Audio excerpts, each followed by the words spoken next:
Am I carving the wood, or is the wood carving me? Who said that? Today's video is about how to carve this guy, a roughly proportional human figure. We see a bazillion tutorials for making caricature figures. In fact, it's probably like 90% of what will come up when you search for wood carving on YouTube. But we don't really see much about properly scaled figures. Why is that? Well, I guess it's because it's a lot harder to make them. But I'm going to do my best to make it beginner friendly for you using just a 1-inch block of wood, or like a 25mm block of wood, and a little knife. That's it. So the block's about 1 inch square on the top, or about 25 by 25mm, and it's 100mm long, or about 4 inches long. And I made these little templates. I stuck my templates to a bit of card and then cut them out so they're a lot easier to use. But if you go on Patreon, you can become a free member and download these templates for free. I've done 3 different sizes, but for this tutorial we're going to stick to the smallest one just because it fits within the confines of 1 inch block of wood. So we've got all of our templates here, and I'm just going to use this side one to begin with, and I'm going to trace it on both sides. I'm going to keep the head quite near the top of the block so that I don't have too much end grain to cut off, because you know, that's very annoying. And then when it comes to the bottom, I'm just going to kind of square it off like that. So there we go. Now I just want to flip the template over like this and bring it around here and put it on this side. But what I'm going to do first is use my finger and draw a straight line here all the way around, so I know where the bottom is. That'll help us get everything lined up well. And another line I'm going to do is where the front of the foot is here. We're going to bring that around, so I know the front of the foot goes there, and then I'm going to do one for the back of the head. And we know where to line it up, see? And then we can just draw around that. So now we've got a fair bit of material to get rid of. I'm going to show you a couple of different cuts that you can do here. A lot of people will do kind of like a push cut like this to get rid of all this extra junk. So they'll do stuff like this. Maybe they'll even hold the knife like this and do this kind of thing. This is probably more suited to a bigger knife rather than the knife we've got here. One that I tend to do quite a lot is a pulling cut. So I put my thumb here and then I pull the knife up, and I do this one quite a lot. It does send wood flying towards your face, and obviously you don't want to have your thumb up here and doing this, because then that's bad news, right? You don't want to have knife thumb times. They're bad times, so don't do that.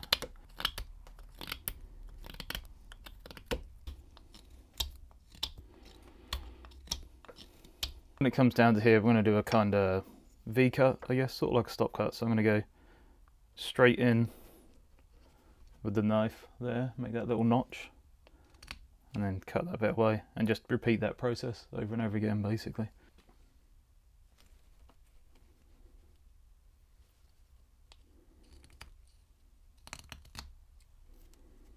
You could also just as easily get this shape with a saw, like a hand saw or a bandsaw. But I like to show, you know, sometimes I like to show the simple way so more people can have a go at it with simpler tools. But I will say that getting a bandsaw has been one of the best things I've done, because it helps me cut out the waste and get to the actual, like, you know, the carving, shaping, more enjoyable part, I think, much faster. But anyway, let's carry on. So now I'm going to work out shaping this front bit, and really it's just all the same cuts we've done already. In here we're going to do a stop cut and make like a little V and just keep going back and back and back. Same with there, little V, back, back, back. And what I'll probably do is shape it on this corner, then shape it on this corner, and then cut across the middle to make it match. So I'll just show you roughly how that will look.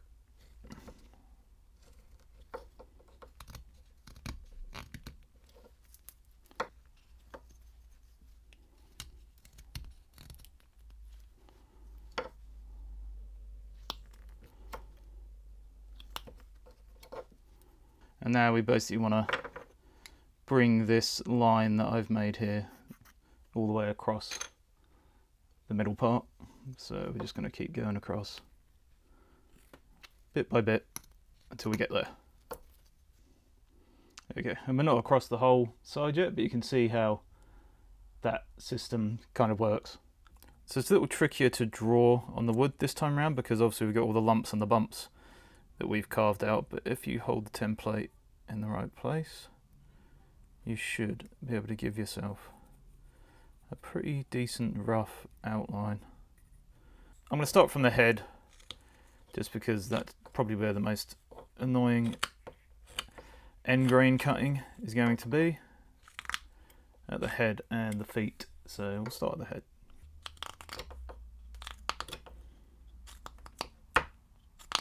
So now I'm going to do some more kind of irritating end grain cuts to get down here again. So the same as we did the other parts of the feet, basically. They're always a bit harder to do, just because it's a lot harder to slice across the end grain. Now, as you're carving it down, you're probably going to find that your block of wood is way bigger than your silhouette. So if we look there, look at his great big stonking head. It's way bigger than the template. So we're just going to have to keep working down with the template over the top and getting it down as close as we can to the template before we do all the rounding over and stuff, because it will help us be a bit more accurate. So hopefully after a bit of messing around with the templates and your knife, you should have a little guy that looks something like this.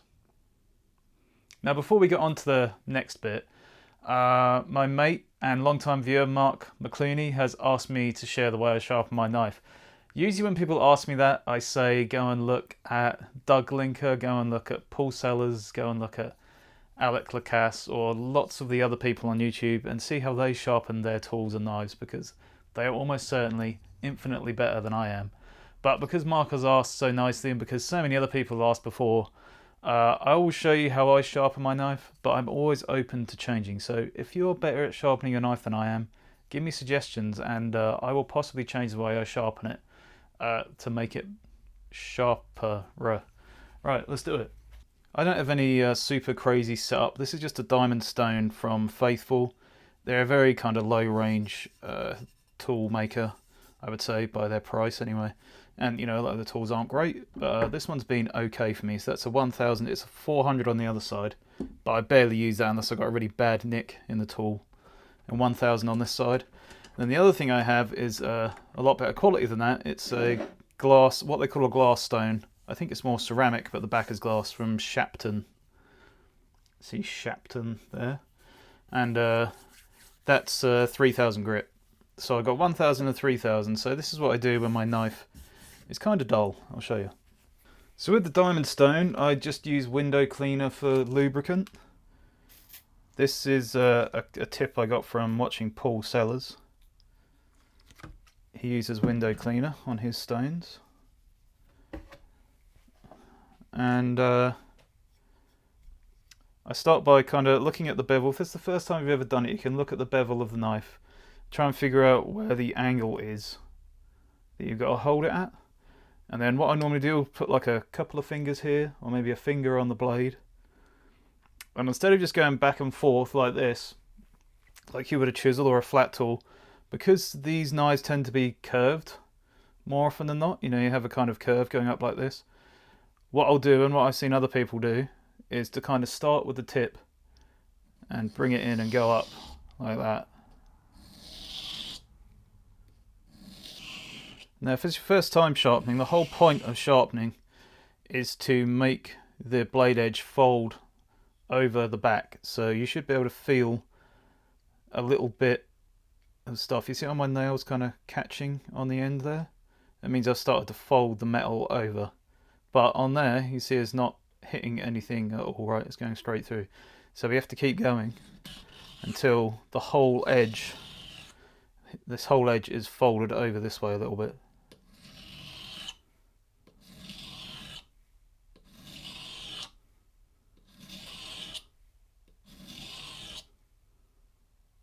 And now I can feel it. It's all there.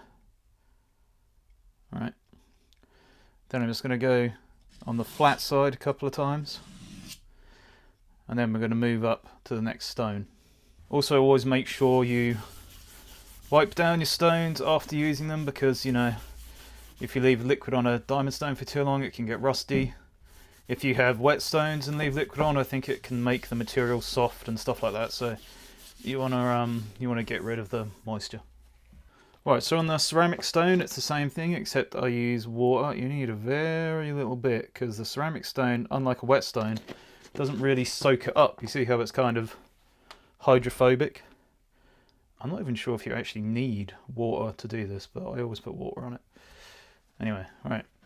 So I'm going to bring this to the edge of the bench so it's easier for me to get to it. And we're just going to do the same motion now. And I'll probably go over this maybe 10-20 times or something. Alright, now it's time for the strop and the polishing compound to do their thing. Strop is just like a piece of leather on a flat block. A polishing compound is just an abrasive that you draw on. You might hear people say like a charge up. This is what they mean when they say they're going to charge up their strop. It's basically a very, very, very fine material. Just get the last bits of metal off your knife or chisel or whatever it is that you're putting on here. Now, one of the ways you can visually check how sharp your blade is if you can see anything on the edge. You see how in the middle there's like a bit of the metal bent over? There's like a slightly shiny bit. We don't want that on there. So we're going to keep going to get that off there. And we want it so we can't see the edge. We don't want to see any of that edge at all. So now I'm struggling to see any of the edge there. So we should find that cuts pretty well. Even on the end grain. That's pretty nice to me. And in fact, there's a really good quote by a woodworker called Roy Underhill. I really recommend you watch some of his videos. And talking about seeing the edge on a tool, he says, if you can see something, you've got nothing. And if you can see nothing, you've got something. So, a bit of wisdom from Roy Underhill there. Right, let's carry on. Let's start making the arms, I reckon. If you haven't done this on card, you could trace right through here and just trace the arm straight on. But we're instead going to use it as a guide, alright? So we can see the hand goes here somewhere. Kind of coming up here. I suppose it's not really important that we get this super accurate. We're just trying to give them the general proportions of a human. So with those lines on, it's a little bit hard to kind of cut with your hand like this, hovering in midair. So maybe what I suggest to do, if you're not too sure about doing that, is to hold the shoulder part against a workbench or something, or some kind of surface, and then you can keep your thumb out of the way if you want, and just kind of trace this line down. Right, so now we don't have to like slice down this way to start off with. We can slice across the grain, which can make it look rough. So you might have to clean it up later if you want to, with a different tool, or with the knife if you are skilled enough with it. But for now, we just want to get the shape, right? We just want to get the general shape. It's actually kind of a tricky cut in this direction, so I might do it with the tip of the knife.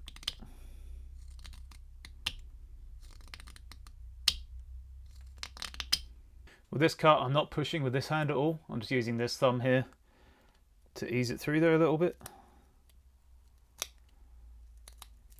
Taking off really thin layers of material. It's not a race, no. We don't want to try and churn out massive clumps all the time. Another way we can cut this tricky place to get to, if we take the other side as a reference, is to kind of hold it by the head here, put your thumb down the bottom of the carving, and bear in mind this is a much more risky way to do it, because if you slip, you know, you might hit your thumb or something. But if you just do a slow, controlled cut, hopefully you can just peel this stuff off.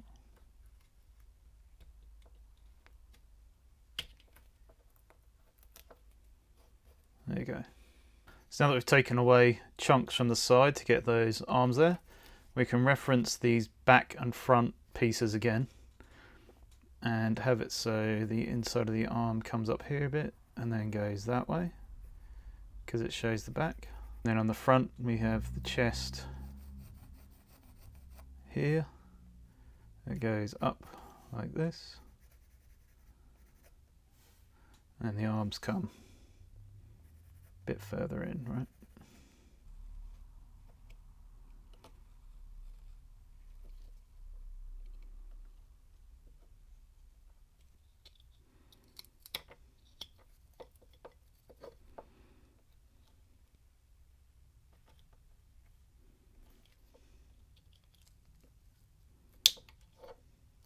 Okay, so even at this stage you should have a pretty cool looking little man. So what we're going to do is just work on making a kind of ridge under the chest here. Then we're going to put a line down for the legs, a little bit of a scoop under the butt, and then just trying to smooth things out.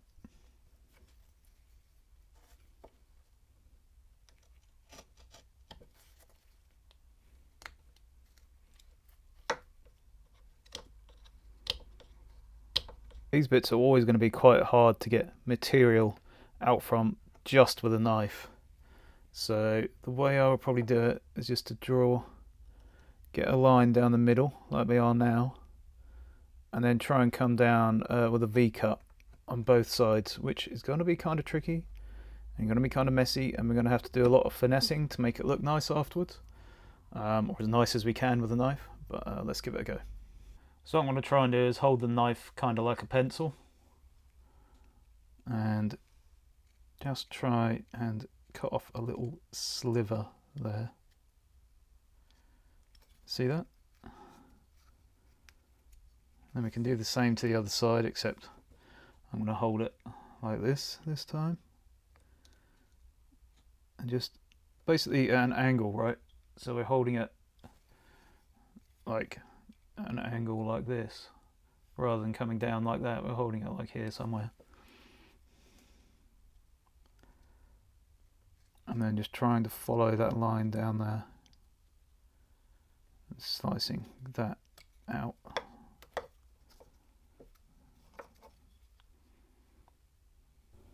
Whilst I'm finessing a few of the details here, I just want to thank all of you who support the channel, and in particular this week Mike Bremner, who has joined Patreon at the Bendy Boy Society tier. Thank you very much, Mike. I appreciate it. I hope you enjoy the templates and the behind the scenes stuff, and I hope all of you enjoy all the stuff coming in the future.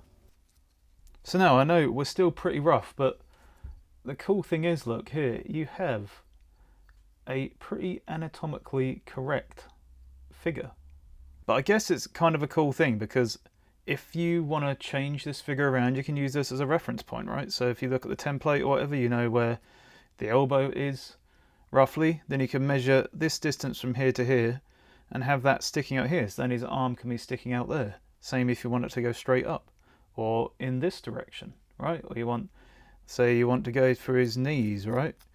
And you want his leg to like bend upwards or whatever, you can use this as kind of a reference. You could even draw little bits on it where all the joints are, right, and where the hand is and the shoulder, and then that way it can help you figure out your figures in the future and give you practice just carving little guys like this rather than a bazillion caricatures. I was just thinking he sort of looks like an Oscar statue, right? Anyway, let's start smoothing this off. Trying to clean it up as well as I can with a knife, because it's going to be quite tricky.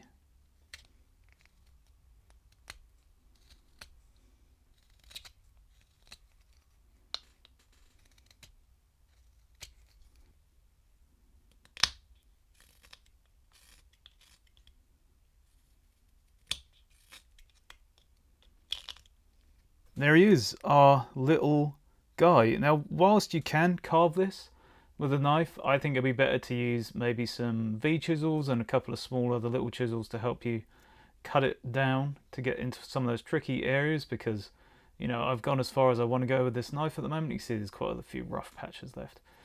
But, you know, if you're just looking for the general shape and you like the way it looks, then you've got a little guy to sit on your desk.